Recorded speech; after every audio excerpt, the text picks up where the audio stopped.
I didn't mean to write his confession. I thought I made him up. The scar on his shoulder, the way he took his coffee, the exact coordinates where he buried the evidence in Incheon. Turns out my fictional Korean mafia boss was very real and very flattered. And now he's in my apartment with my book open to chapter 12, the sex scene, and he's asking me in a voice that's gone rough and dangerous. Was that just fantasy? Or is that how you'd want it? With me, the real me. Welcome back to Melanin Meets Soul, my loves. Today's story is unhinged. I'm talking about a romance novelist who accidentally ghostwrote a crime confession, and the mafia boss who read it and thought, she gets me. If you thought the last story was intense, this one is different. It's dark. It's funny. It's absolutely insane. Before we start, smash that like button if you love chaotic dark romance. Hit subscribe for more Afro-Korean stories and drop a comment telling me, would you marry a man whose crimes you accidentally published? Let's get into it. Zara Mitchell had been a ghostwriter for 6 years, and she was very good at making things up. She'd written everything. Billionaire romances for authors who'd never met a billionaire, motorcycle club books for suburban moms, alien abduction erotica for a client she suspected was actually 3 teenagers in a trench coat pretending to be a publisher. The job was simple. Someone gave her a premise, she wrote the book, they put their name on it, everyone made money. Anonymous, professional, safe. Her latest project was supposed to be no different. The client, a best-selling romance author who went by the pen name Isabella Moon, wanted a Korean mafia romance, enemies to lovers, morally gray hero, high stakes, spice level, volcanic. Give me dangerous, Isabella had said over email. Give me a man who's absolutely wrong for her, but absolutely right. You know what I mean? Zara knew exactly what she meant. She'd written this book 17 times with different character names, so she'd done what she always did, research. She'd spent 3 weeks at a Korean coffee shop in Koreatown, eavesdropping on conversations she didn't fully understand. She'd read news articles about organized crime in Seoul. She'd watched Korean dramas with morally questionable male leads. She'd scrolled through Pinterest boards of Korean men in expensive suits, until her algorithm thought she had a very specific type. Then she'd created Kang Min-jae, 34 years old, 6'2", dark eyes that saw too much, a scar on his left shoulder from a knife fight in Busan when he was 19. Drank his coffee black with exactly 1 sugar cube, never stirred, let it dissolve naturally. Spoke 3 languages. Ran a pharmaceutical distribution empire that was definitely, absolutely, 100% illegal. Had a younger sister he'd kill to protect. Drove a black Mercedes S-Class. Wore Tom Ford suits. Collected first edition books. And he fell in love with Maya Park, a Korean-American journalist investigating corruption who got in way over her head. Zara had written their story in 8 weeks. 80,000 words of tension, danger, and increasingly creative sex scenes. She'd been particularly proud of Chapter 12, where Min-jae and Maya had their first time in his penthouse office after a near-death experience. Isabella had loved it. This is the best thing you've ever written for me. Min-jae feels real. The book, titled Dangerous Devotion, had been published 3 months ago under Isabella's name. It had hit the USA Today bestseller list in week 2. Readers were obsessed. The reviews called Min-jae the most realistic Korean mafia romance hero ever written. Zara had been proud. She'd created a character so vivid that people thought he could exist. She had no idea he actually did. Until the knock on her apartment door came at 9:30 on a Tuesday night. Zara wasn't expecting anyone. She didn't really do visitors. Her social life consisted of her laptop, her cat, Agatha Christie, and occasional video calls with her sister in Atlanta. She almost didn't answer, but the knocking continued, polite but persistent. She checked the peephole. A man stood in the hallway. Tall, expensive-looking suit, dark hair. Something about his posture radiated the kind of confidence that came from never being told no. "Can I help you?" Zara called through the door. Miss Mitchell? His voice was deep, accented, Korean. My name is Kang Min-jae. I believe we need to discuss your recent publication. Zara's blood went cold. That name, that exact name. No. Coincidence. Had to be coincidence. Korea had a population of 50 million people. Common surname. She'd probably just... I'm talking about Dangerous Devotion, the man continued. The book where you describe in remarkable detail how I acquired my pharmaceutical distribution network, among other things. Zara's hand froze on the doorknob. This wasn't happening. This couldn't be happening. I think you have the wrong person, she managed. I didn't write that book. Isabella Moon is a pen name for someone who hired you. His voice was patient, amused almost. I've done my research, Miss Mitchell. You're very good at staying anonymous, but not quite good enough. Her heart hammered. She could call the police. Except, what would she say? A man is at my door claiming to be the crime lord I accidentally wrote about in a romance novel. What do you want? She asked. To talk. That's all. I'm not here to hurt you. A pause. If I wanted to hurt you, you'd already be hurt. I'm here because we have business to discuss. Zara's hand shook as she unlocked the door. She opened it 6 inches, chains still engaged. The man on the other side was exactly like she'd written him. 6'2", give or take. Dark eyes that were simultaneously warm and calculating. Expensive suit. She didn't know designers, but it looked like it cost more than her rent. Hair styled perfectly. A face that was handsome in a sharp, dangerous way. He smiled. It was the kind of smile that probably made people sign contracts they shouldn't. You really did get my appearance right, he said, down to the scar. What scar? The one you mentioned in chapter 3. Left shoulder. Knife fight in Busan when I was 19. He tilted his head. How did you know about that? I made it up, Zara whispered. Did you make up the coffee preference too? Black with 1 sugar cube? Undisturbed? That's just a detail. Character development. What about the Mercedes S-Class? The first edition book collection? The penthouse in Gangnam? The younger sister named Jiwoo? His smile widened. The exact GPS coordinates where I allegedly buried evidence from the Incheon operation in 2019. Zara's stomach dropped. I didn't write coordinates.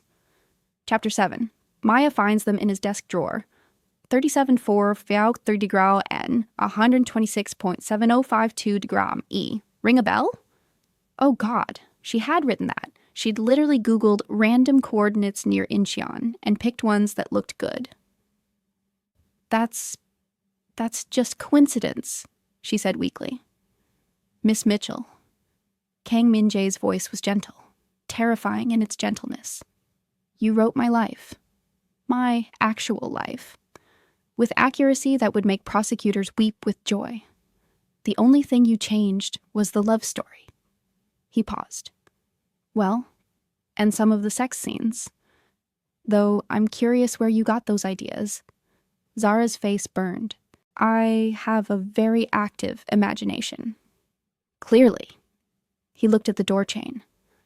Are you going to let me in? Or are we conducting business negotiations through a 6-inch gap? If I let you in, are you going to kill me? Why would I kill my biographer? He sounded genuinely puzzled. You made me sympathetic, attractive. You gave me depth and complexity. Do you know how rare that is? Most people think I'm just a criminal. You are just a criminal. I'm a businessman in a morally gray industry. There's a difference. He straightened his cuffs. And according to your book, I'm also a man capable of profound devotion, excellent in bed, and willing to burn down the world for the woman I love. Frankly, it's the best press I've ever gotten. Zara stared at him. You're insane. I prefer unconventional. Now, Are we talking through this door all night, or are you going to let me explain why I'm here? Against every survival instinct she possessed, Zara undid the chain. Kang Min-jae stepped into her apartment with the ease of someone who owned every room he entered. His eyes swept the space, taking in her second-hand furniture, the wall of books, the desk covered in notebooks and coffee mugs, Agatha Christie sleeping on the keyboard. "Charming," he said. "Very writer. What do you want?" Zara's hand stayed near her phone. "Money, I'll give you the royalties. All of them. Just I don't want your money."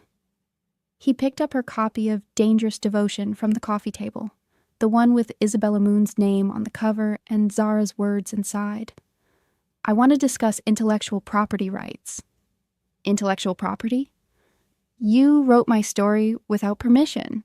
Technically, I could sue." He flipped through the pages completely at ease. "But I'm not a litigious person. I prefer alternative arrangements." "Like what?" He found a page, scanned it, smiled. Chapter 12. The office scene. He lifted her onto the desk, hands gripping her thighs, and for the first time in his carefully controlled life, Kang Min-jae let himself want something more than power. He looked up. "Beautifully written." "Thank you?" Zara's voice cracked. "You write me like you understand me, like you see past the criminal to the person underneath." He set the book down carefully. "No one's ever done that before. Not even people who actually know me. I made you up.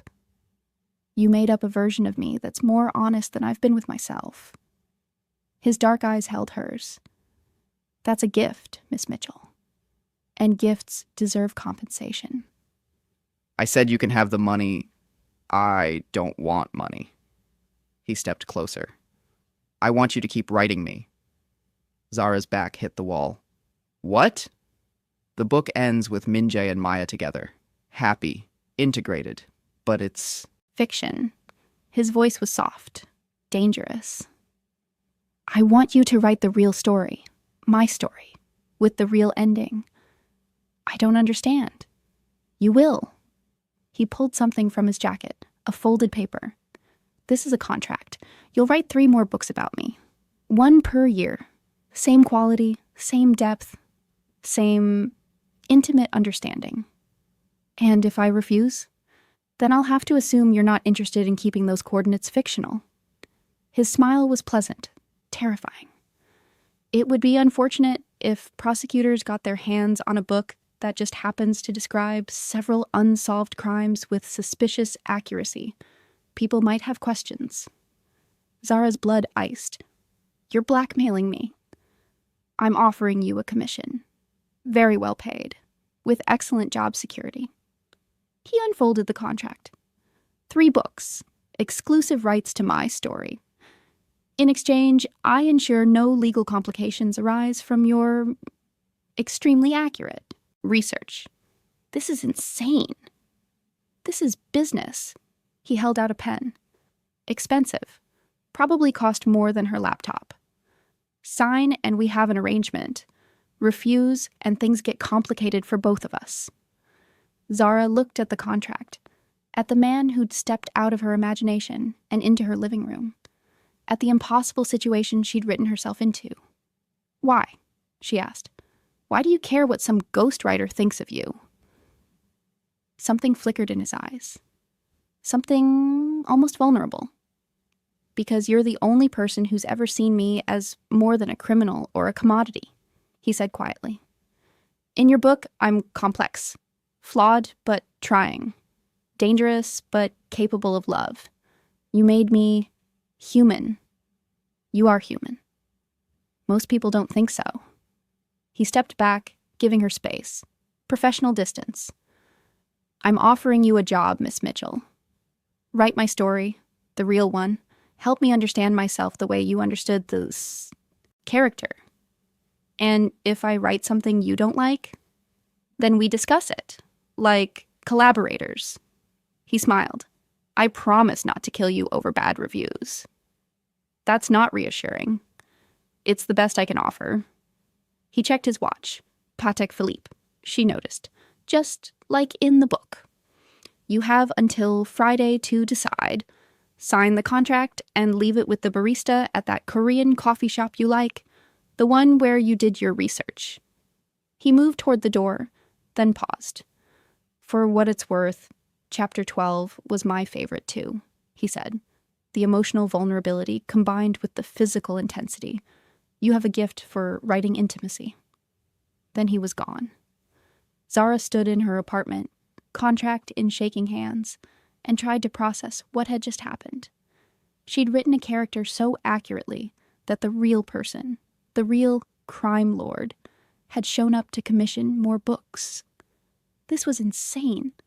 This was dangerous. This was... She looked at the contract. The pay was ridiculous, more than she'd made in 3 years of ghostwriting combined. And beneath the fear, beneath the absolute absurdity of the situation, something else stirred. Curiosity. She'd written Kang Min-jae as a man who was dangerous but redeemable, violent but protective, criminal but capable of profound love. What if she'd been right? What if the character she'd created was actually closer to the truth than the surface? Agatha Christie meowed from the desk, judging her. I know, Zara muttered. This is a terrible idea. But she was already thinking about the next book. Zara didn't sign the contract immediately. Instead, she spent 3 days researching Kang Min-jae, the real one, not her fictional version. What she found was terrifying and fascinating in equal measure.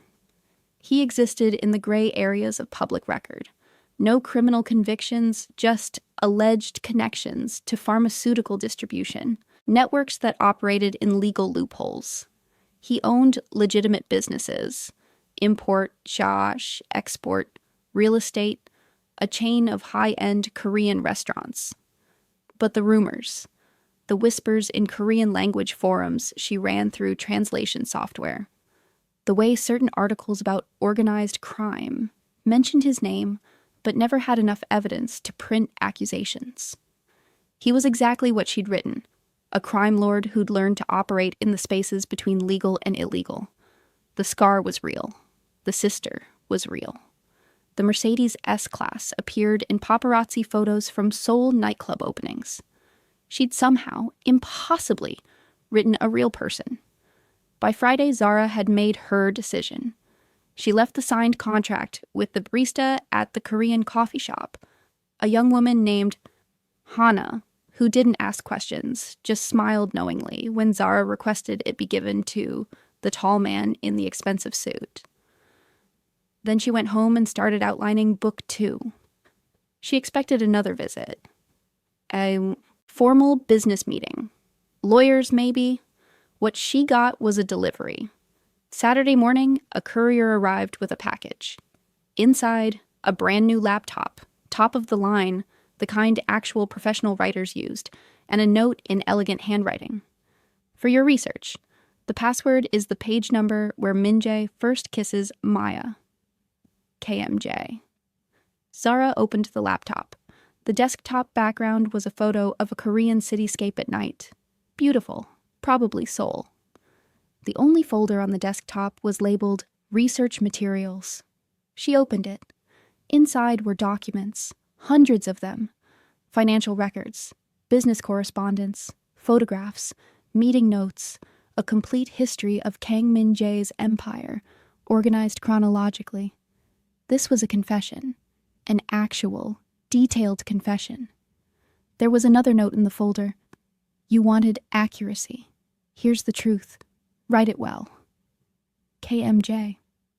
Zara stared at the screen, her heart pounding. He'd just given her enough evidence to destroy him, enough to send him to prison for decades. Why? Her phone buzzed. Unknown number. Because you're the only person who will tell the story fairly. KMJ. She typed back before she could overthink it. How do you know I won't just turn this over to the police? His response was immediate. Because you're a writer, not a vigilante. and because you're curious about the real story. I can tell. It's the same curiosity that made you eavesdrop in coffee shops and Google random coordinates. You want to understand, so I'm letting you. This is insane. This is trust. Earn it. Zara looked at the documents, at the evidence of crimes and moral compromises and choices made in impossible situations, and she thought about the character she'd written, the man who'd done terrible things, but was trying, in his broken way, to be better. She started reading. 2 weeks later, Zara was 12,000 words into book 2 when her apartment door buzzed. She checked the peephole. Kang Min-jae stood there, holding coffee cups. She opened the door. You can't just show up unannounced. I texted. He held up his phone. 30 seconds ago doesn't count as advance notice. I brought coffee. He offered her a cup, black with cream and 2 sugars, your usual. Zara took it automatically, then froze. How do you know my usual? Hana at the coffee shop. We're friends. He walked past her into the apartment like he'd been invited. She says you're there every Tuesday and Thursday. Same order, same table, same oversized cardigan that you think makes you invisible. Are you stalking me? I'm taking an interest in my biographer's habits. There's a difference. He settled onto her couch, the same spot he'd stood 2 weeks ago. How's the book? Slow. Liar. You've been writing 12 hours a day. Hana says you haven't been to the coffee shop in a week. He sipped his own coffee, black with 1 sugar cube, exactly like she'd written. That means you're deep in the manuscript. Probably hit your stride around chapter 3. He was right. She had. Why are you here? Zara asked. To check on progress and to ask a question. He set down his coffee. In your outline for book 2, you have Min-jae making a choice. Leave the criminal empire to protect the woman he loves, or drag her into his world. Which does he choose? I haven't decided yet. What does your gut say? Zara studied him. What would you choose? I asked you first. She sat down across from him, maintaining distance. The character would choose her. He'd burn down everything he built if it meant keeping her safe. That's who he is. Protective to the point of self-destruction. Kang Min-jae was quiet for a long moment. You see that in him, he finally said. Not a question. It's in every choice he makes. The empire isn't about power. It's about control. Specifically, controlling enough variables that the people he loves stay safe. Zara leaned forward. His sister. His inner circle. Eventually, Maya. He's not a crime lord because he wants to be. He's a crime lord because it's the only way he knows how to protect people in a world that keeps taking them away. Something shifted in his expression. Surprise, recognition, pain. How did you know about my mother? He asked quietly. Zara blinked. What? You never mention her directly. But the psychology is there. Min-jae lost someone important when he was young. It shaped everything, made him need control. His eyes were dark, honest. My mother died when I was 17. Preventable medical complication. Wrong medication. The hospital covered it up. I didn't know that, Zara whispered. It felt right for the character. You wrote my trauma without knowing it existed. He laughed, but it sounded broken. That's why I'm here, Miss Mitchell. You understand me better than I understand myself. And I need you to help me figure out what comes next. What do you mean? In your book, Min-jae gets the girl. They find a way to make it work.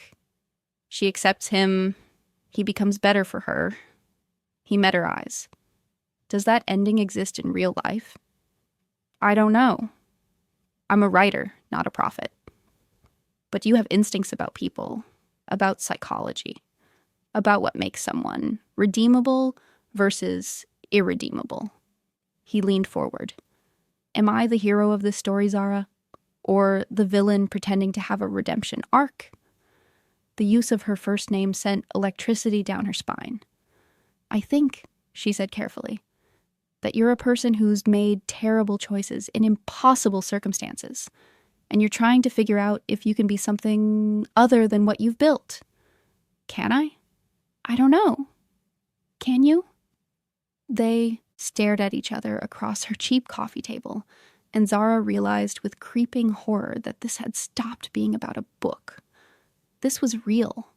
He was real. And he was asking her, the anxious ghostwriter who made things up for a living, to help him figure out if he was capable of being the man she'd written. I should go, Kang Min-jae said, standing abruptly. You have work to do. Wait. Zara stood too. Why me? Really? You could hire actual therapists, actual consultants. Why does it matter what some romance writer thinks? He paused at the door. Because therapists give clinical answers. Consultants give strategic answers. You give human answers. You wrote me as someone capable of love, of change, of being more than my worst choices. He looked back at her. I need to know if you really believe that, or if it was just a good story. Then he left. Zara stood in her apartment, coffee going cold in her hands, and realized she was in serious trouble, because she did believe it. She believed the character could be redeemed, and now she was starting to believe the man could too. Book 2 progressed in strange parallel to her increasingly weird friendship with Kang Min-jae. He started showing up once a week, always with coffee, always polite, always asking questions about the manuscript that were really questions about himself. Why does Min-jae hate hospitals? Would he forgive betrayal if it came from someone he loved? Does he actually enjoy the violence, or is it just necessary? Zara answered as the writer. But she was starting to realize he was listening as the man. Their conversations ranged from the professional to the absurdly personal. She learned he actually did collect first edition books. His apartment in Seoul had an entire library. He learned she stress-baked and had been surviving on cookies and anxiety for the past month. She learned his sister, Ji Woo, was a pediatric surgeon who had no idea about his criminal empire. She thought he was just a successful businessman. He learned Zara's sister thought she was still ghostwriting billionaire romances and would absolutely lose her mind if she knew the truth. Somewhere around week 6, their meetings stopped feeling like business consultations and started feeling like something else. You're basing Maya on yourself, Kang Min-jae said one Tuesday evening, reading over her shoulder. Zara nearly jumped out of her skin. Don't do that! You gave her your mannerisms, the way she pushes her hair behind her ear when she's thinking, how she stress organizes when she's anxious. He pointed to the screen. This scene where she alphabetizes Min-jae's books while arguing with him about morality. That's you. It's called using personal experience for authenticity. It's called writing a romance between us. His voice was quiet, close. He was leaning over the back of her chair, and she could smell his cologne, something expensive and woodsy. It's fiction, Zara said, not moving. Is it? She turned in her chair. Big mistake. He was right there, inches away, dark eyes fixed on her face. You've been writing a love story, he said, between a crime lord and the woman who sees him for who he really is. That's not fiction, Zara. That's documentation. Documentation of what? This, he gestured between them.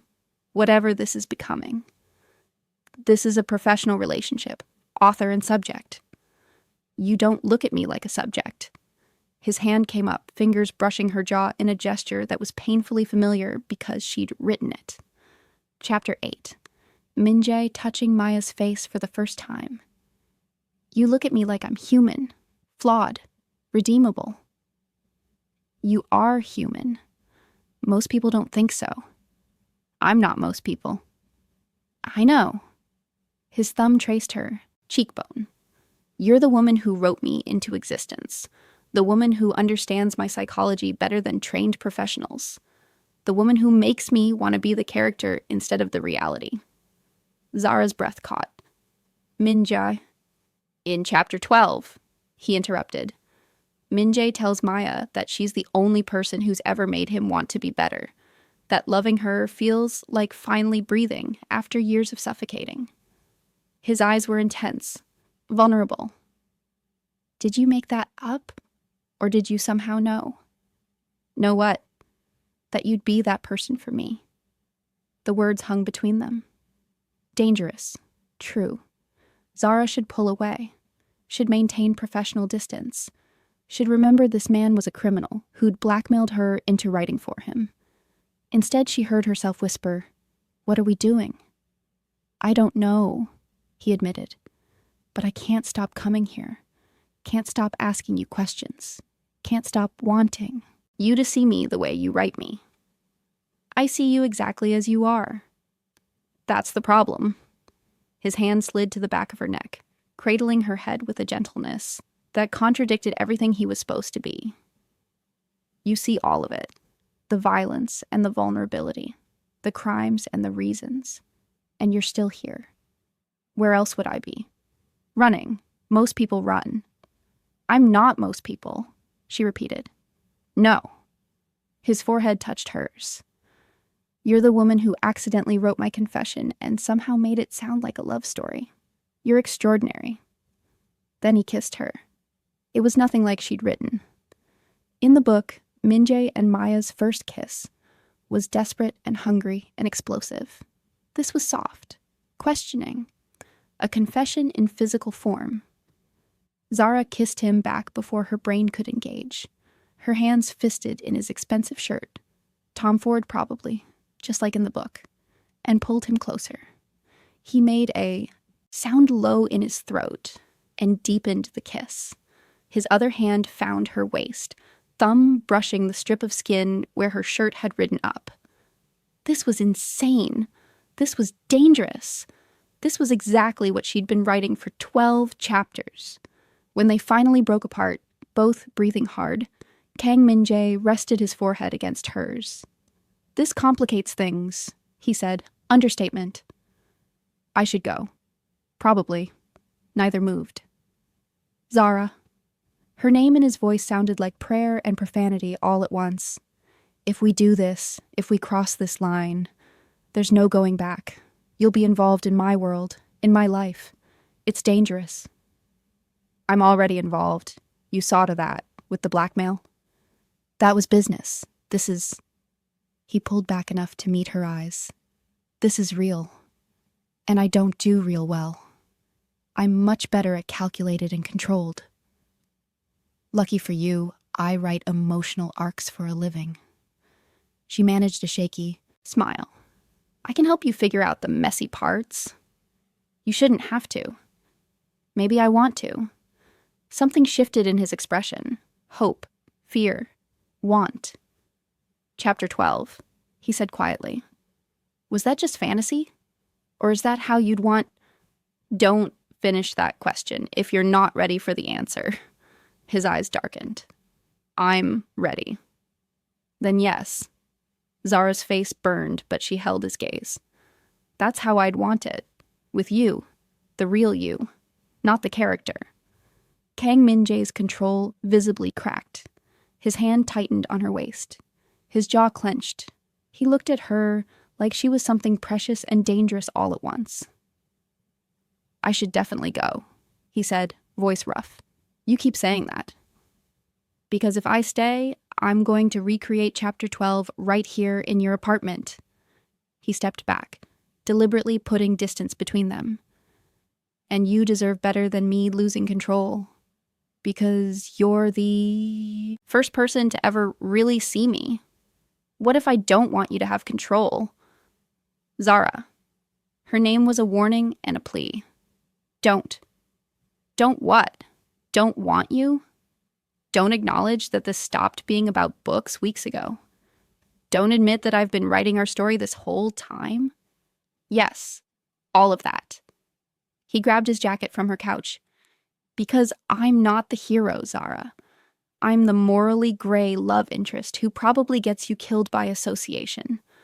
And you're too smart to sign up for that. You already blackmailed me into signing a contract. Little late for noble sacrifice.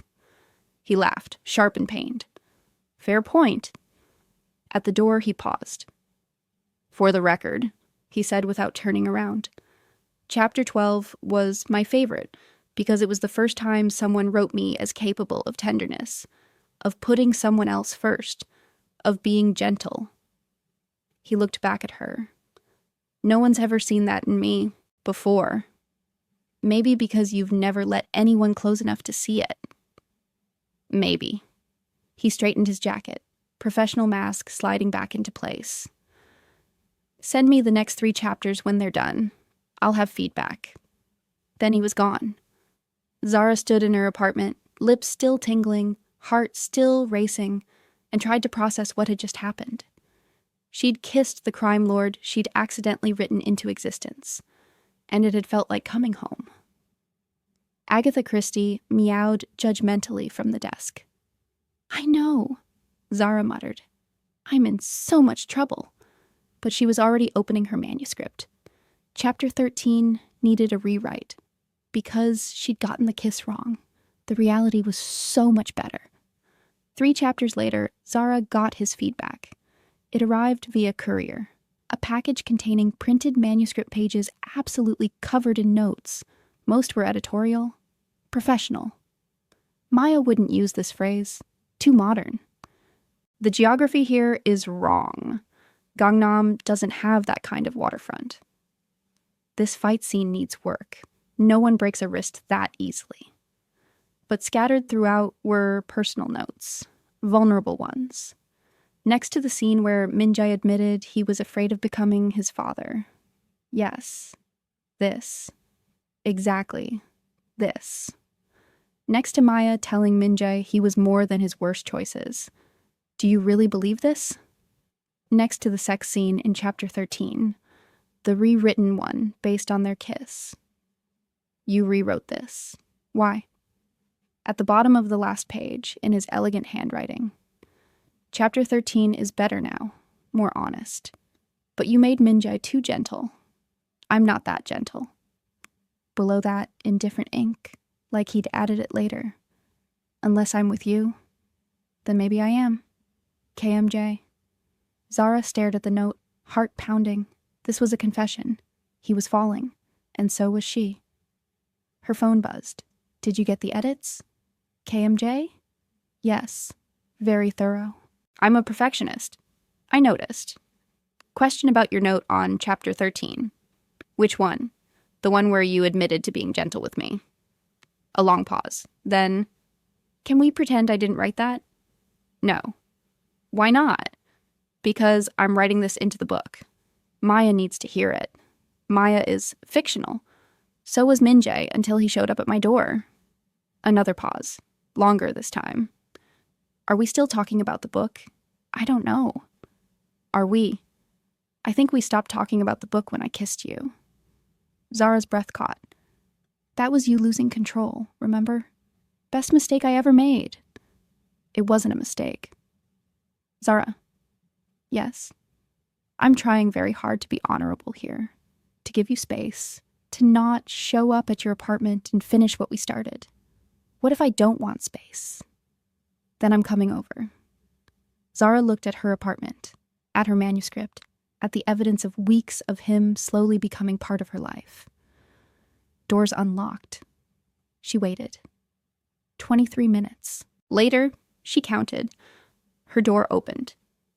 Kang Min-jae stood there, still in his work clothes, hair slightly disheveled like he'd been running his hands through it, eyes dark with want and uncertainty. I broke 3 traffic laws getting here, he said, her lips almost turned up. I won't tell if you won't. He stepped inside, closed the door, locked it. They stood there, 3 feet apart, the weight of everything unsaid hanging between them. I don't know how to do this, he finally said. The real version, the one that's not calculated or controlled. Neither do I. I just write about it. So we're both making this up as we go.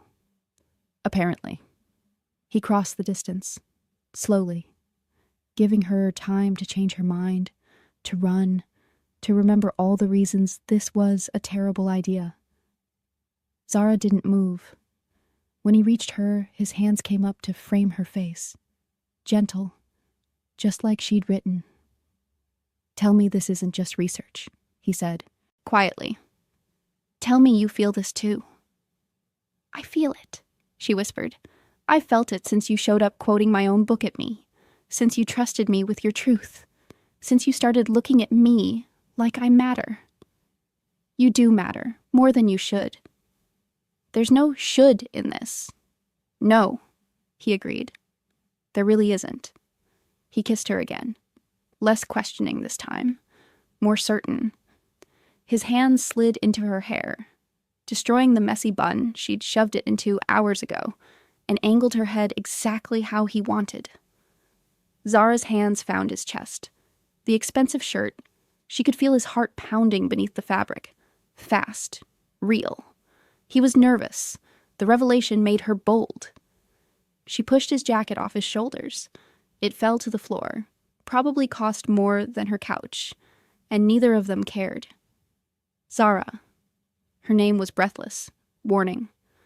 If we do this... Chapter 12, she interrupted. You said you wanted to recreate it.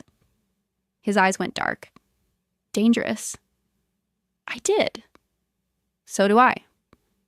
That broke him. He lifted her, exactly like she'd written, hands gripping her thighs, and she wrapped her legs around his waist. He carried her to her bedroom, kissing her the whole way, and she thought distantly that she'd gotten this part wrong too. In the book, Min-jae was smooth, controlled, seductive. The real Kang Min-jae was messy, desperate. He kissed like he was drowning and she was air. Better. This was so much better. He laid her on the bed with a gentleness that contradicted his urgency, hovered over her, dark eyes searching her face. Last chance, he said. Once we do this, everything changes. It already changed. Zara pulled him down. The moment you walked into my life and decided I was worth trusting. You are worth trusting, worth everything. Then there were no more words, just hands and breath, and the slow, reverent way he learned her body like he was memorizing it, like she was a book he wanted to read forever. Afterward, they lay tangled together in her sheets, his arm around her waist, her head on his chest. That was nothing like Chapter 12, Kang Min-jae said. Better or worse? Better. So much better. He pressed a kiss to her hair. You should rewrite it. Using this as research? Absolutely. Zara laughed. You're ridiculous. I'm in bed with the woman who wrote me into existence. Ridiculous doesn't begin to cover it. He pulled her closer. Stay with me. I'm literally in my own bed. I mean after. When this gets complicated. When people find out. When my world tries to swallow you whole. His voice was quiet, scared. Stay anyway. Zara propped herself up to look at him. At this dangerous, complicated, surprisingly gentle man who'd somehow become her everything. I'm not going anywhere, she said. I have a contract. 3 more. Books, remember? I'm not talking about the contract. Neither am I. Understanding dawned in his eyes. Hope. Fear. Joy. You mean... I'm falling for you. The real you, not the character. She traced the scar on his shoulder, the one she'd written without knowing it existed. And I want to see where this goes, even if it's messy. It will be messy. Then it's a good thing I'm a writer. I'm excellent at editing messy drafts into something beautiful. He kissed her, soft, sweet, like a promise. Marry me, he said against her lips. Zara pulled back. What? Marry me. Not now, but eventually, when you're ready. His thumb brushed her jaw. I know it's insane. I know we've known each other for 2 months, but Zara, you wrote my soul before you knew my name. If that's not fate, I don't know what is. That's the most romantic and unhinged thing anyone's ever said to me. Is that a yes? That's a ask me again when I've finished book 2. He grinned. Deal. They fell asleep like that, tangled together, contract forgotten, the line between fiction and reality completely obliterated.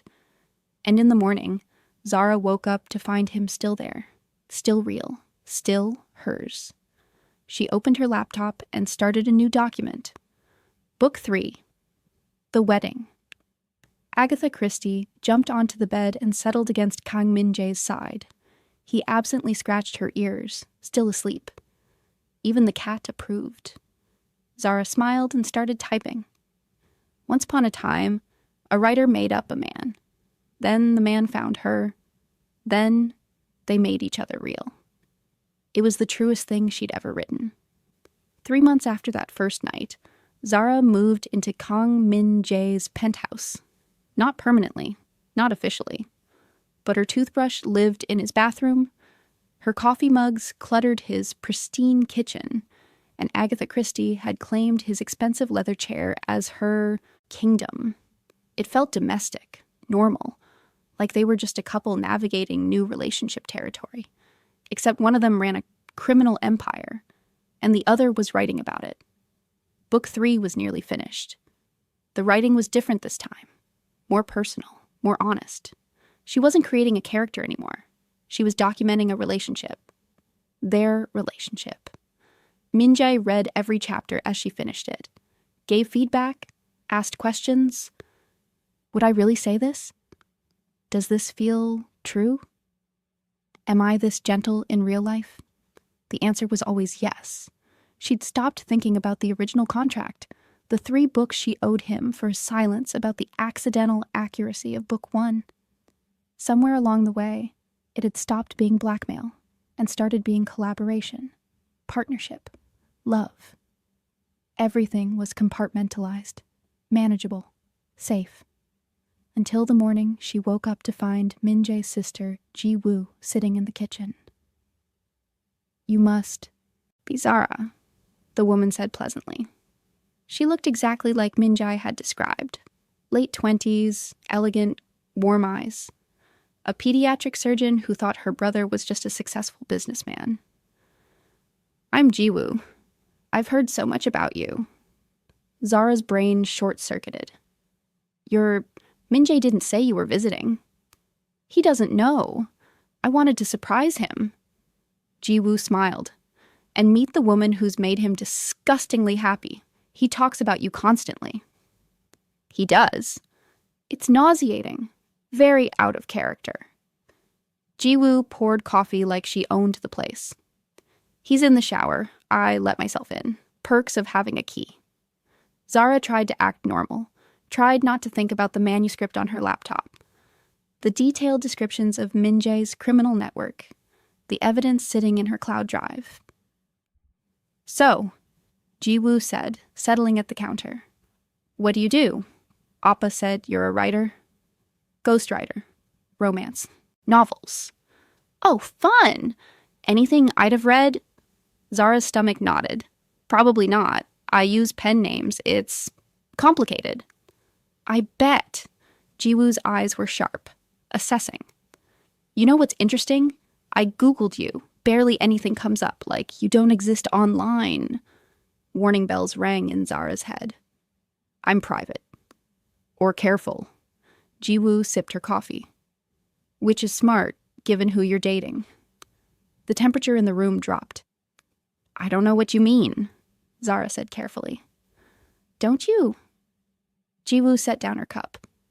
My brother thinks I'm naive, that I don't know what he really does. But I'm a surgeon, Zara. I notice things, patterns, the way people act around him, the money that doesn't quite add up, the associates who disappear. Zara's heart pounded. Ji-woo, I'm not stupid, and neither are you. Ji-woo leaned forward. So, here's my question. Are you with him despite what he is? Or because of it? Before Zara could answer, Min-jae emerged from the bedroom, hair still damp, and froze. Ji-woo. Surprise. His sister's entire demeanor shifted. Bright, loving, like the previous conversation hadn't happened. I have 3 days off. Thought I'd visit my favorite oppa. I'm your only oppa. Exactly. Very exclusive title. Ji-woo hugged him, and I wanted to meet Zara properly. She's lovely, very mysterious. Min-jae's eyes met Zara's over his sister's shoulder. Questioning. Zara smiled. Tried to look normal. She wasn't sure she succeeded. Ji-woo stayed for 3 days, and Zara felt like she was being studied under a microscope. The surgeon asked casual questions that felt like scalpels. How did you two meet? What attracted you to him? Do you see a future together? Are you comfortable with his lifestyle?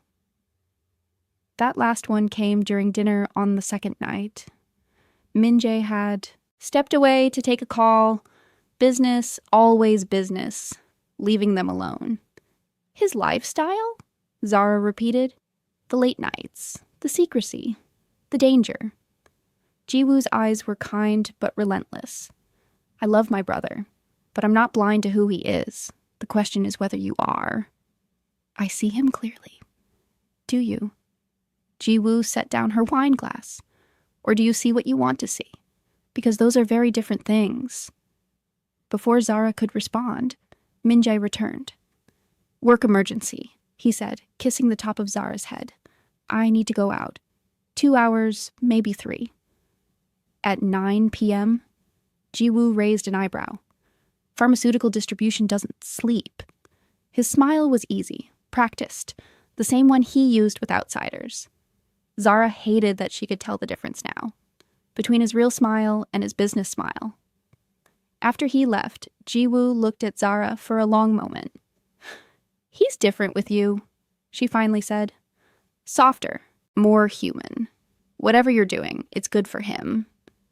I'm not doing anything. I'm just being myself. That's exactly what I mean. Ji-woo stood. I'm going to bed. But Zara, be careful. My brother is a good man, but he's also a dangerous one.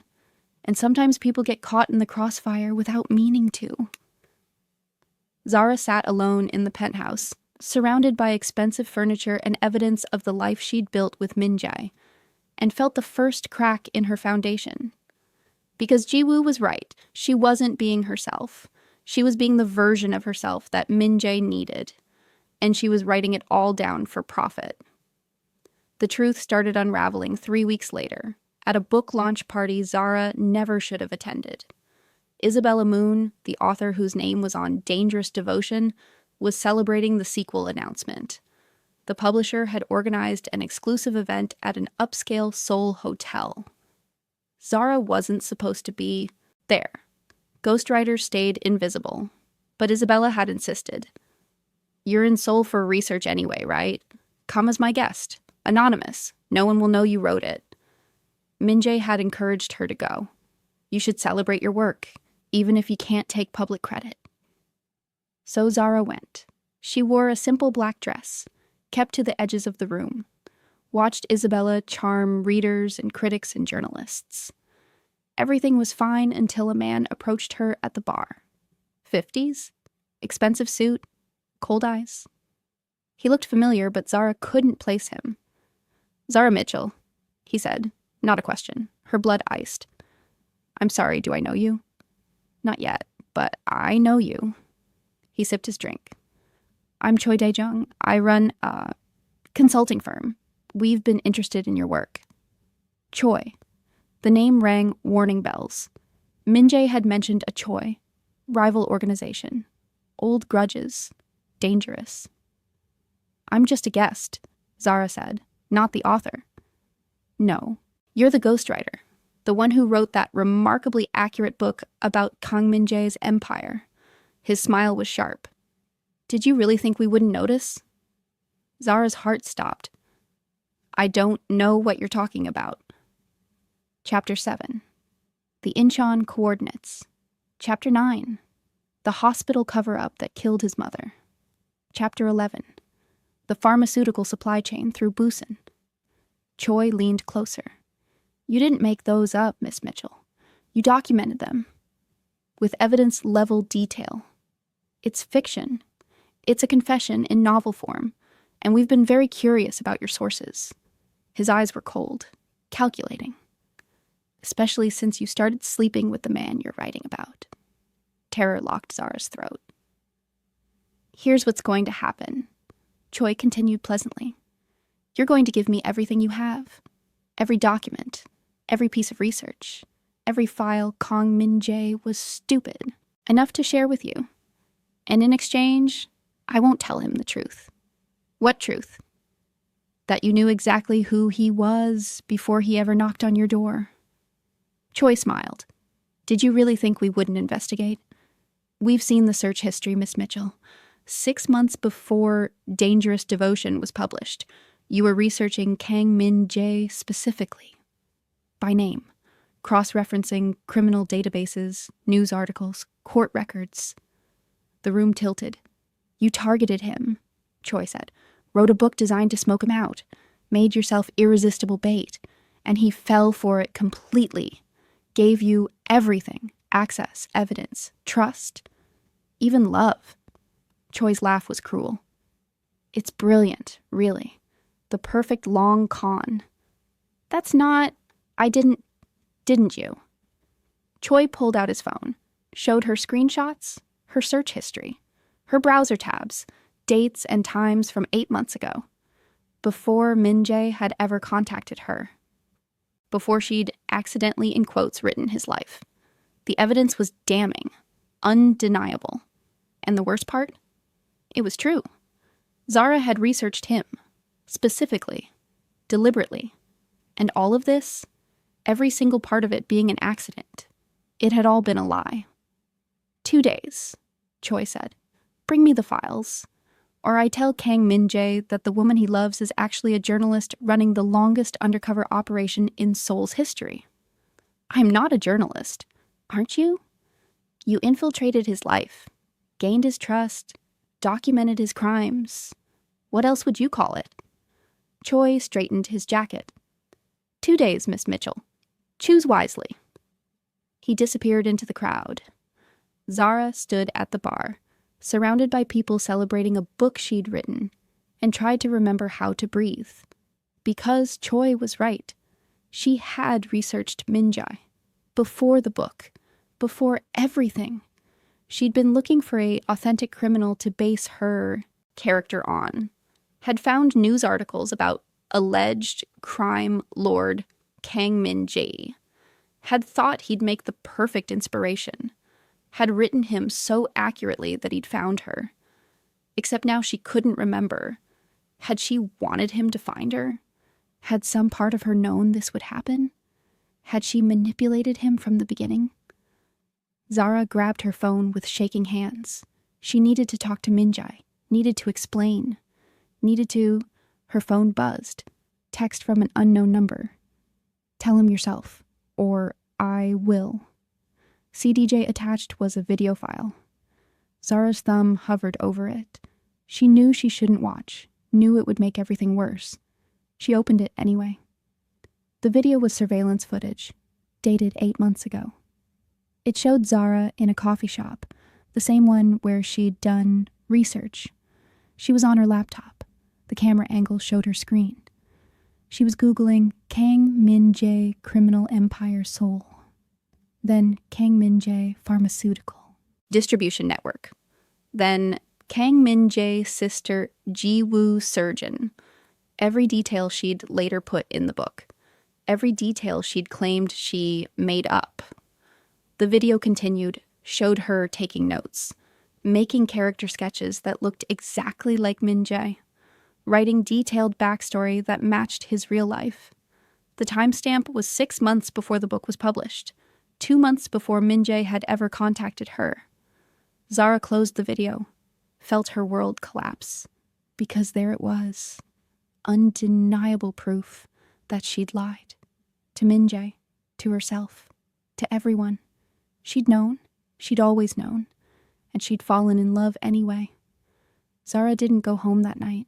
She went to a hotel, sat in the dark, tried to figure out what the truth even was anymore.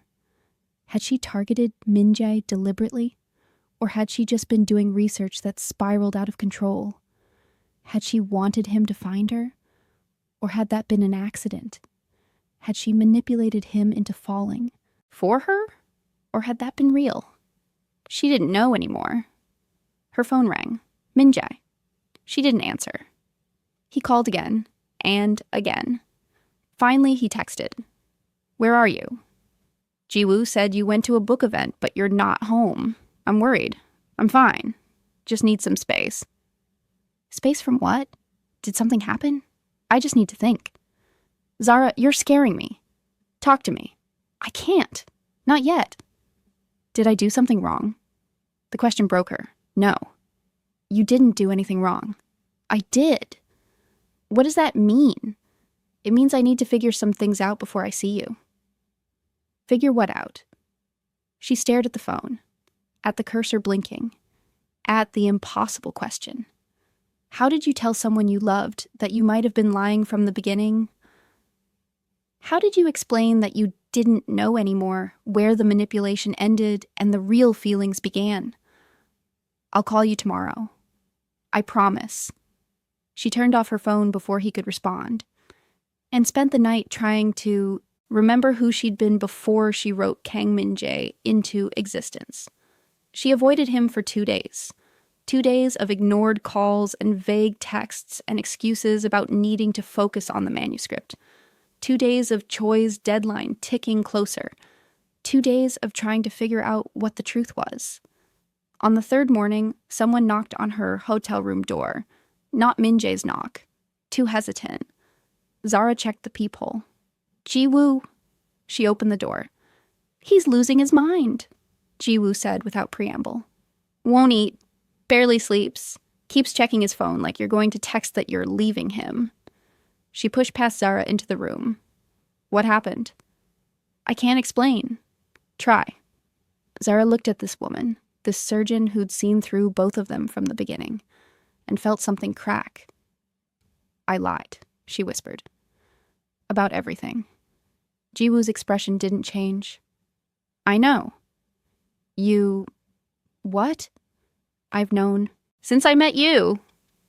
Ji-woo sat on the hotel bed. You're too perfect for him.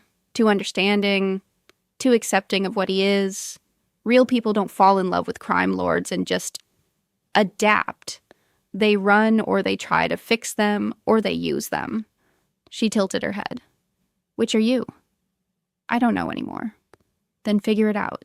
Because whatever you're doing to my brother, it's destroying him. Ji-woo's voice was kind, but firm. He loves you. Really loves you. I've never seen him like this with anyone. And if that's real for you too, you owe him honesty, even if it's ugly. What if the honesty means he hates me? Then at least it's real. Ji-woo stood.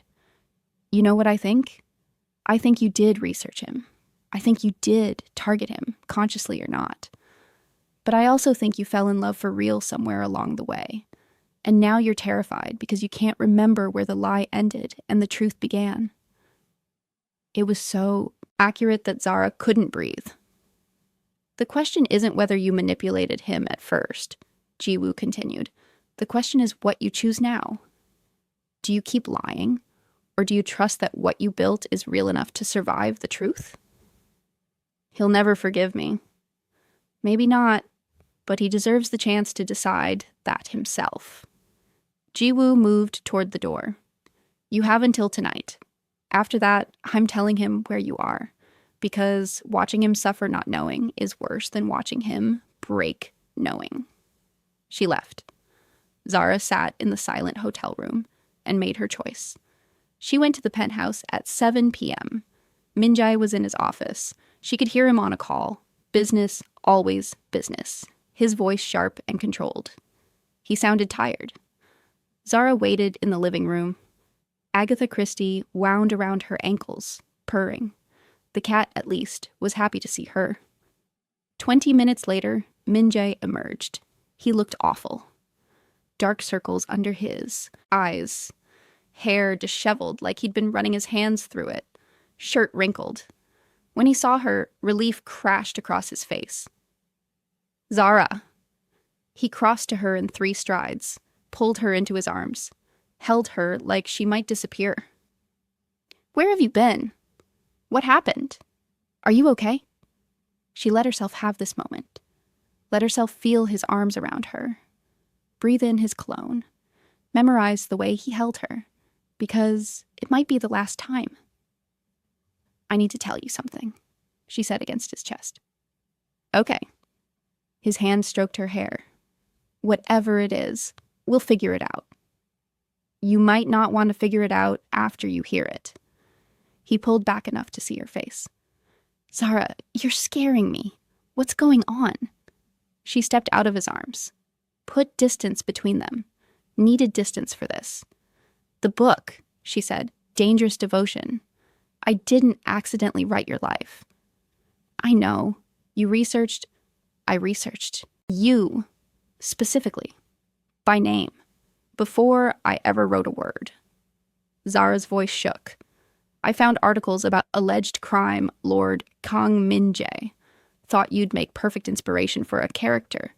Spent weeks Googling you, learning about you, taking notes." Min-jae went very still. "Before the book was published? 6 months before? 2 months before you ever contacted me. So when I showed up at your door, thinking you'd accidentally stumbled onto my life, I'd already researched you deliberately." Zara forced herself to meet his eyes. "I knew who you were. I'd studied you, built a character based on you, published your story without permission." His face was unreadable. "And when I came to you, when I blackmailed you into writing more, I let you think it was all coincidence, that I just happened to get lucky with details, that meeting you was fate." Tears burned her eyes. "I lied, Min-jae, from the very beginning." The silence was deafening. Min-jae turned away from her, walked to the window, stared out at Seoul's lights. "Why?" His voice was flat, empty. "Because I was a ghostwriter looking for authentic inspiration. You were perfect, dangerous enough to be interesting, documented enough to research. I thought..." Zara's voice cracked. "I thought it was just a book. Just fiction. I didn't know you'd find it. Didn't know you'd find me.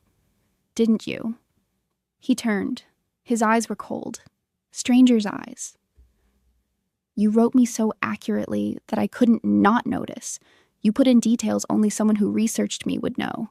The coordinates, my mother, my sister's profession." Understanding dawned. Ugly. Painful. "You wanted me to find you. I don't know. Maybe? I don't remember. Don't." The word was sharp. "Don't lie to me again. You're a writer. You're deliberate. Every choice is calculated. You chose those details. You chose to make yourself irresistible to me. And then I fell in love with you." Zara's voice broke. "That part wasn't calculated. That part was real." "Was it?" Min-jae laughed, bitter. "Or is this just a really long con? Get close to the crime lord. Gain his trust. Document everything. Sell it as romance novels while actually building a case? I'm not building a case. You're writing my confession for profit." His control shattered. "Every conversation we've had, every vulnerable moment, every piece of evidence I gave you, you're turning it into books. You're selling my soul and calling it romance." I stopped thinking of it that way months ago. "When? When did you stop? After you moved in? After you slept with me? After I told you I loved you?" He stepped closer. "Dangerous. Hurt. Or are you still taking notes? Is this conversation going in book 3? Zara flinched. "That's not fair. None of this is fair." His voice dropped. Rough. Broken. "I gave you everything. My truth. My trust. My heart.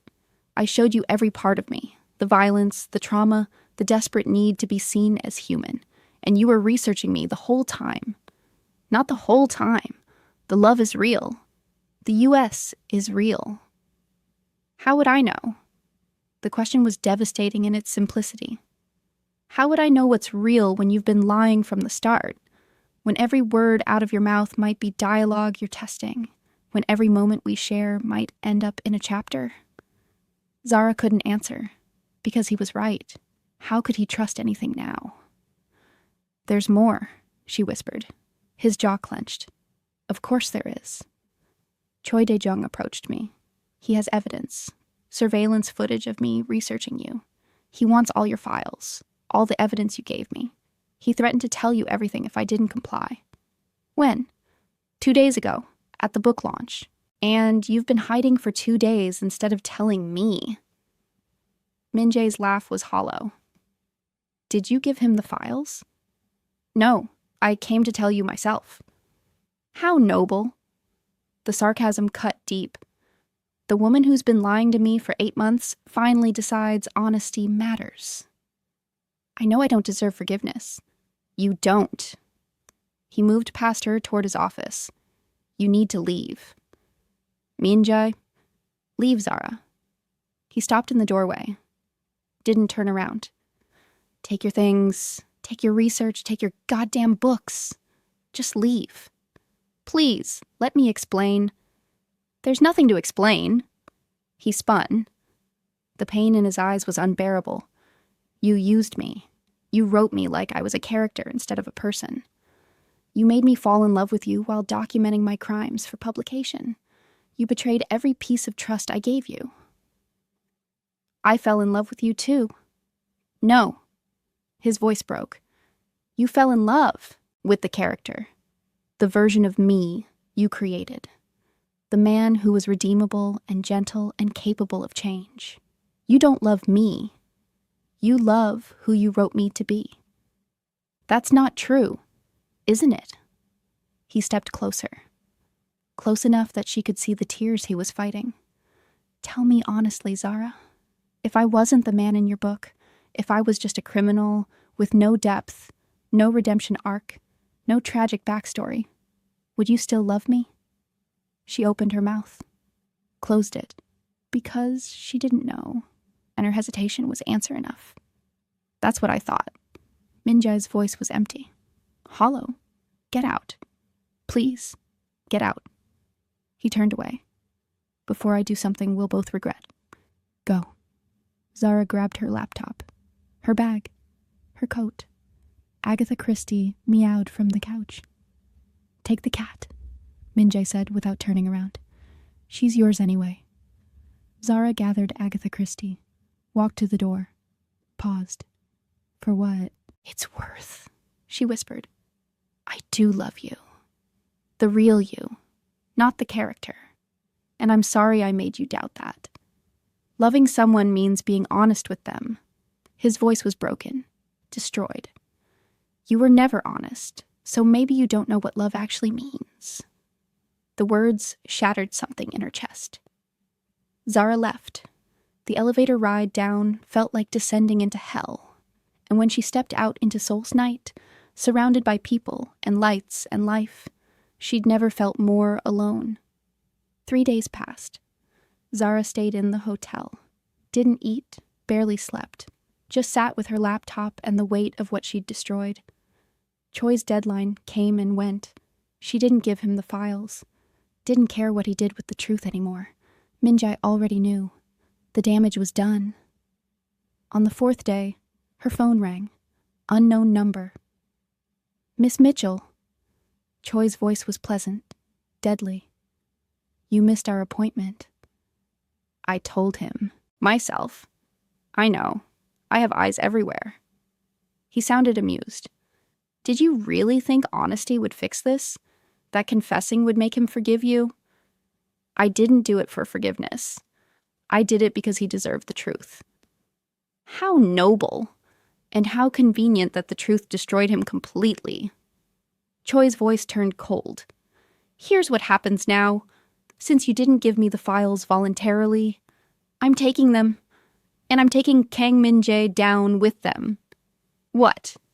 Your books are evidence, Miss Mitchell. Detailed documentation of crimes. Once I leak them to the prosecutors with your research files as corroboration, Kang Min-jae's empire falls. He goes to prison. And you become the journalist who brought down Seoul's most untouchable crime lord. I'm not a journalist. You are now. Congratulations. Choi hung up. Zara stared at her phone. Then she started running. She made it to Min-jae's building in 15 minutes. The doorman tried to stop her. Miss Mitchell, Mr. Kang left instructions. I know, but this is an emergency. Choi is moving against him. He's using my books as evidence. Please. He's in danger. The doorman hesitated, then nodded. Zara took the elevator up, pounded on the penthouse door. No answer. She used the spare key she still had, burst inside. Min-jae. The penthouse was dark, empty. Her heart pounded. Where was he? Her phone buzzed. Text from unknown number. Looking for someone? Try the warehouse in Incheon. The coordinates in your book were very helpful. CDJ. No. No. Zara called Min-jae. Voicemail. Called Jiwoo. No answer. Called the last number she had for Minho. His driver. Miss Mitchell? He sounded surprised. Where is he? Where's Min-jae? Meeting at the Incheon warehouse. Routine business. Why? It's a trap. Choi set him up. You need to get him out. Now.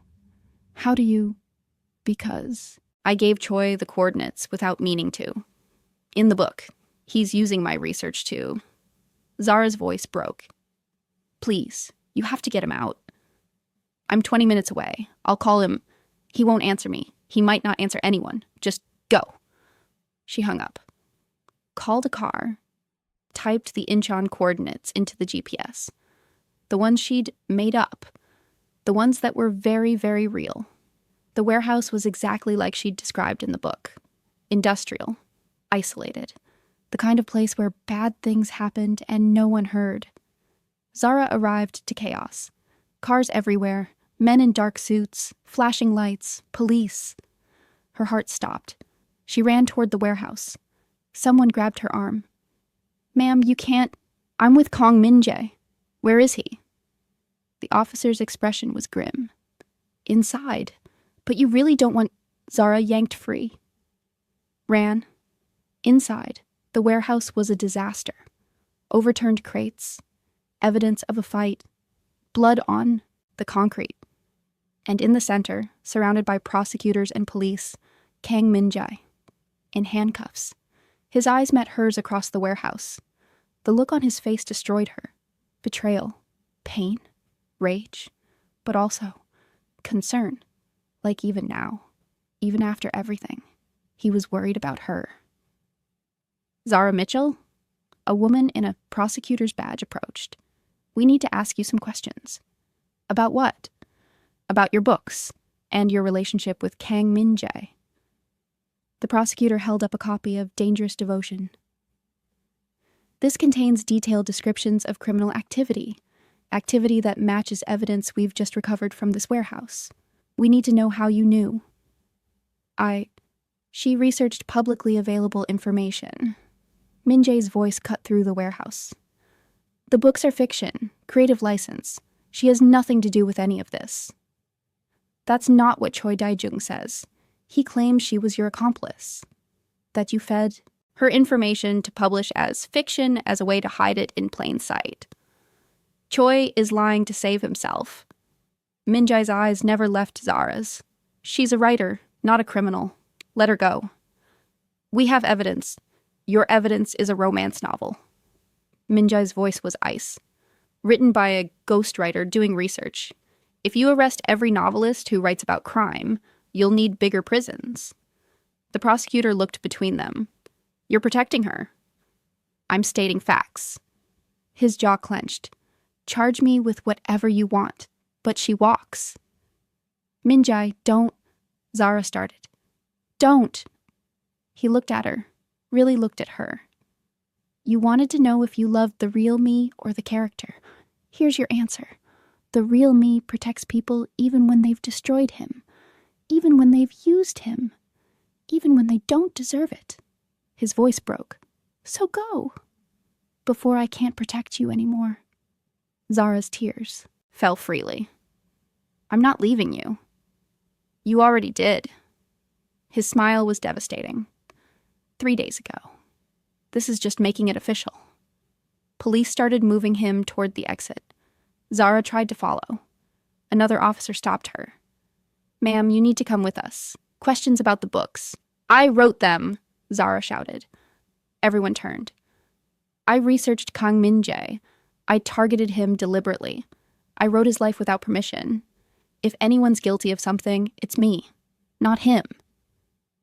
Zara, stop talking. Min-jae's voice was sharp, desperate. No. She looked at the prosecutors. You want to know how the books are so accurate? I'll tell you everything, every detail, every source. But you let him go. We can't make that deal.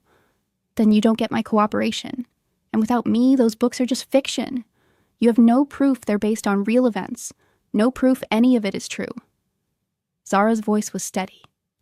Sure, so choose. Take me and maybe build a case. Or let us both walk. The prosecutor's eyes narrowed. You're willing to go to prison for him, after what he's done to you. He didn't do anything to me. I did this to myself. To both of us. Zara looked at Min-jae. And I'm not letting him pay for my mistakes. A long silence. Then Min-jae laughed. Broken. Real. You're insane, he said. I learned from the best. This doesn't fix anything. I know, but it's a start. The prosecutor looked between them. This is highly irregular. A new voice cut through the warehouse. Let them go. Everyone turned. A man in an expensive suit walked in. Late 50s, authority radiating from every step. Prosecutor General Kim, the lead prosecutor said, surprised. What are you? I've reviewed the evidence. The books are fiction. Choi Dae-jung is attempting to use a novelist's research to frame a rival. It won't hold up in court, and you know it.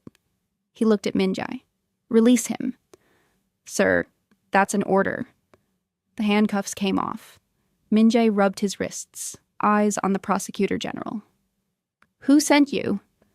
The man smiled slightly.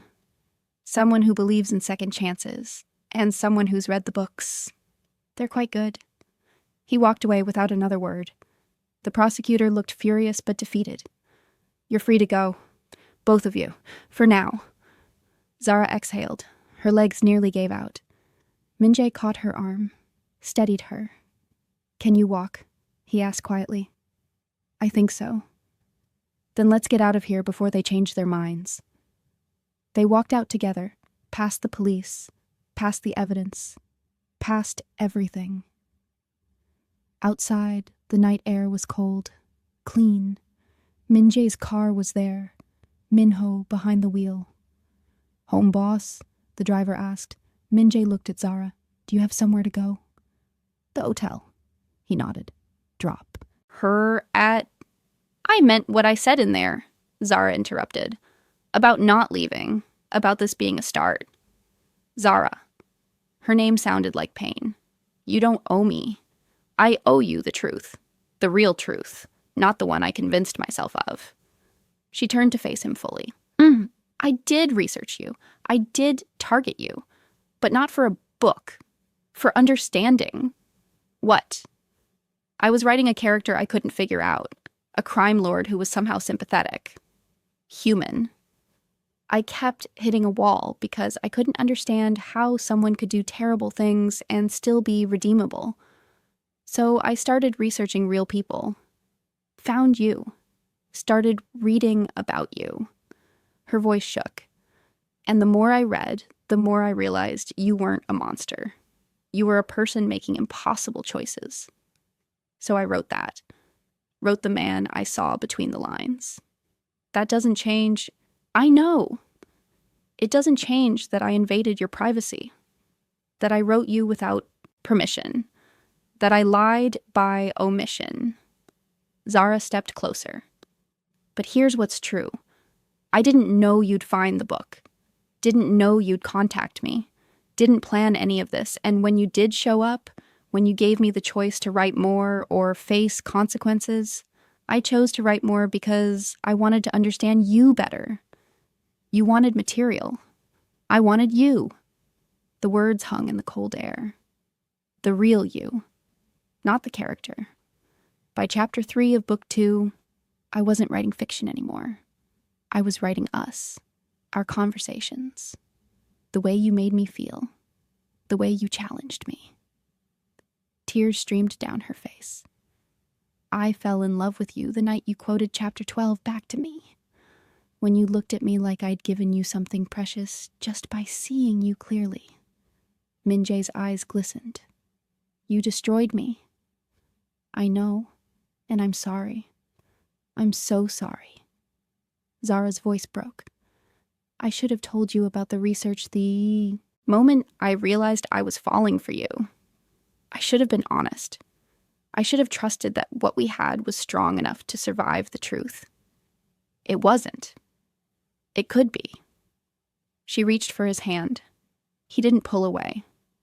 If you're willing to try, if you can forgive me eventually, if you believe that love means fighting through the ugly parts instead of running when it gets hard. You're quoting book 2. I'm quoting what I learned from you. She squeezed his hand. You taught me that people aren't good or bad. They're complicated. They make mistakes. They hurt people without meaning to. But they can choose to be better, to do better. Her voice was soft, steady. Let me choose better. Let me earn your trust back. Let me prove that the love is real even if the beginning was messy. Min-jae was quiet for a long moment.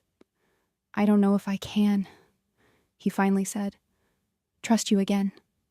Believe in us again.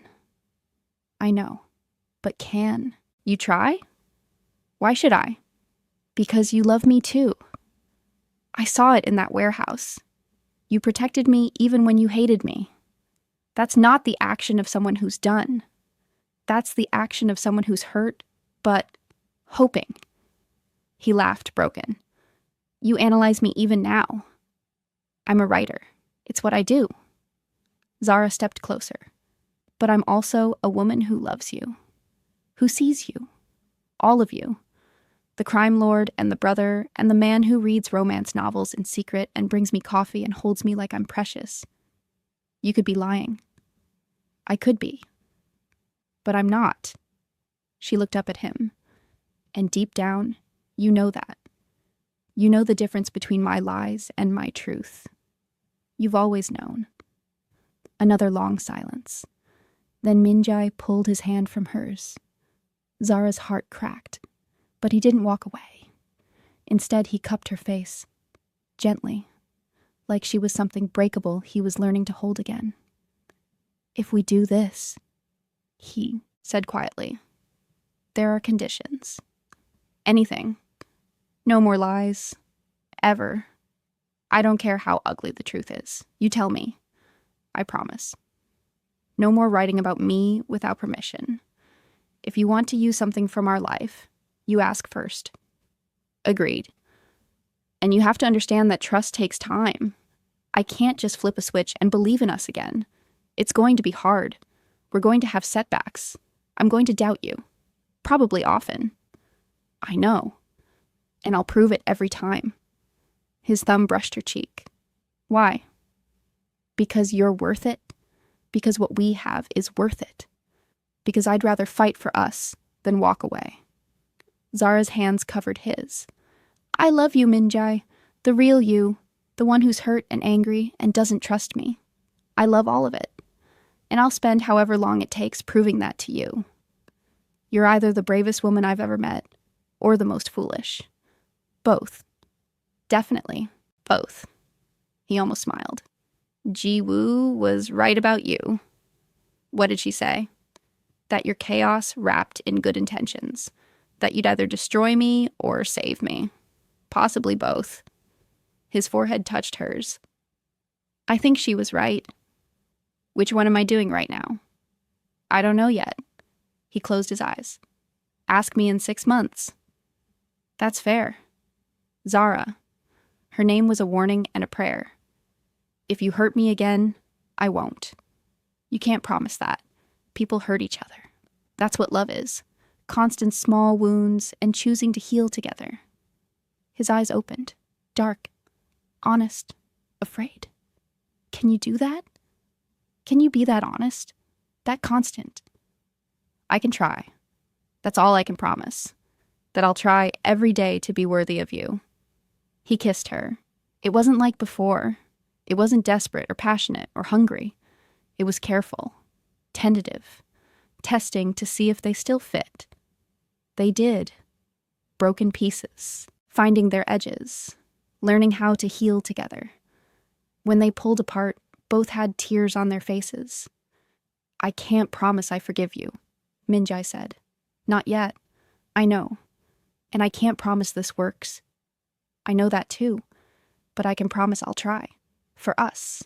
For what we could be. His hand found hers, squeezed. That's all I have right now. It's enough. Zara squeezed back. It's more than enough. They stood there in the cold Incheon night, two broken people choosing each other despite everything. Take me home, Min-jae said to Min-ho. Both of you? The driver asked carefully. Min-jae looked at Zara, question in his eyes. Both of us, she said. They got in the car. The drive back to Seoul was quiet. Min-jae held her hand the whole way, not pulling her close, not pushing her away, just holding on. Like an anchor, like a choice. At the penthouse, they stood in the living room that had been theirs. I don't know what happens now, Min-jae admitted. We figure it out, together, like we should have from the beginning. I'm going to have doubts. I'm going to have guilt. We're a mess. The best stories usually are. He almost smiled. Are you going to write this? Book 3? Do you want me to? I want you to write what's true, even if it's ugly. Especially if it's ugly. He pulled her closer, carefully. Write about the betrayal. Write about me breaking. Write about you choosing to stay. Write it all. Even the parts where we don't know if we make it. Especially those parts. His hand cupped her face. Because that's the real story, isn't it? Not whether love conquers all.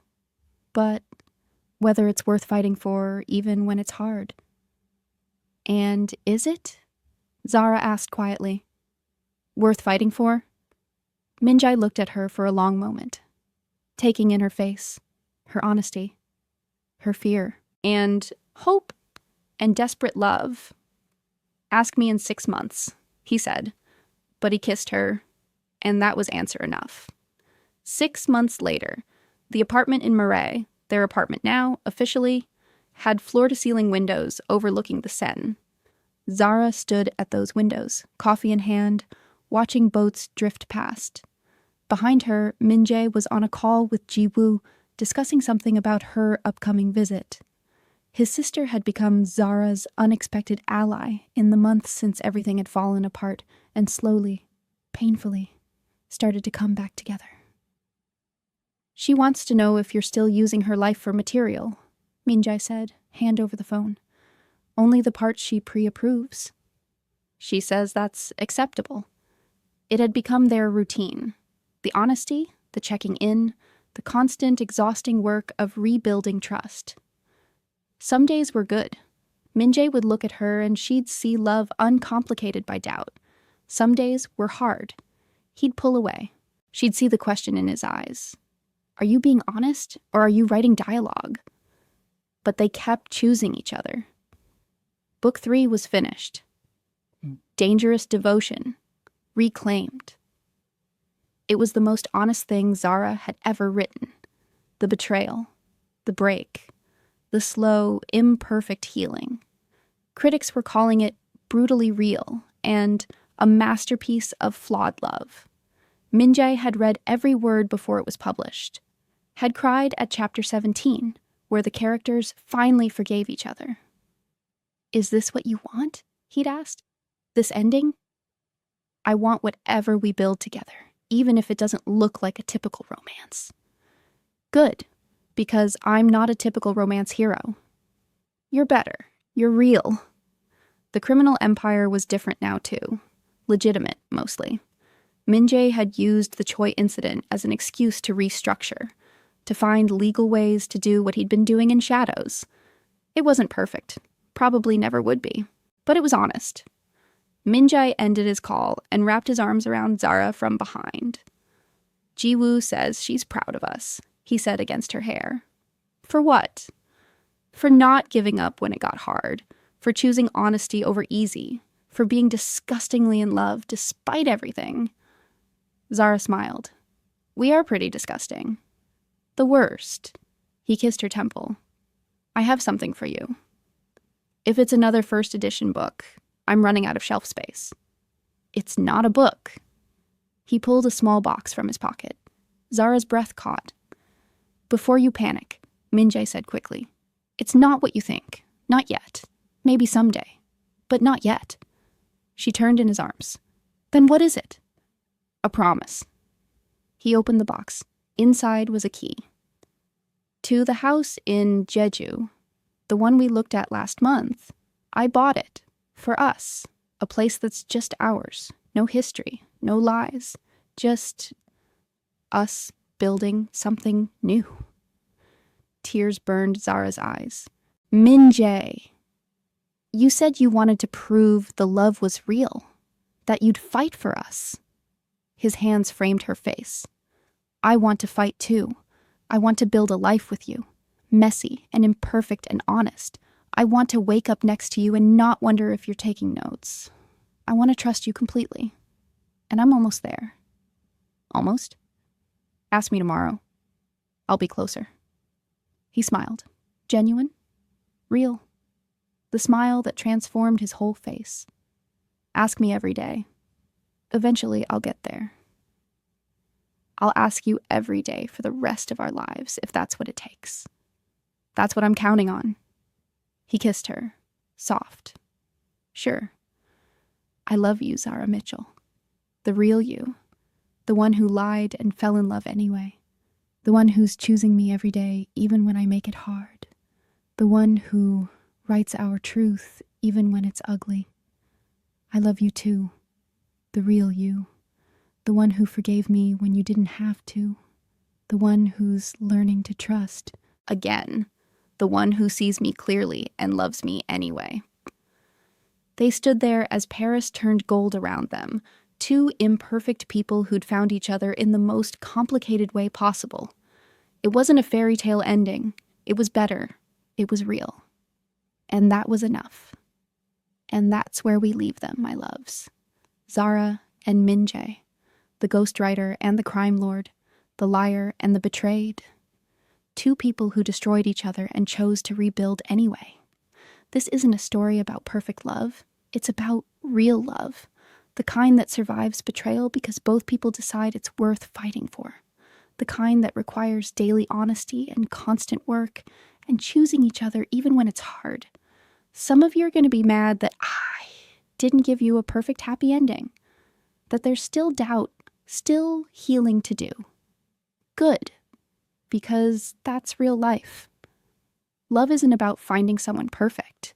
It's about finding someone whose imperfections you can live with, whose damage matches yours, whose willingness to try matches your own. Zara and Min-jae are trying. That's their happy ending. What do you think, my loves? Did Zara deserve forgiveness?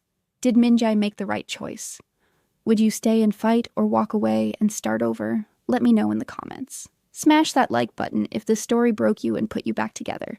Hit subscribe because I have more Afro-Korean stories coming and they're all going to wreck you in the best way. And remember, sometimes the best love stories are the ones where people choose each other despite everything, where honesty matters more than perfection, where real beats easy every single time. This is Melanin Meets Soul. Until next time, write your own truth, my loves, even when it's ugly, especially when it's ugly.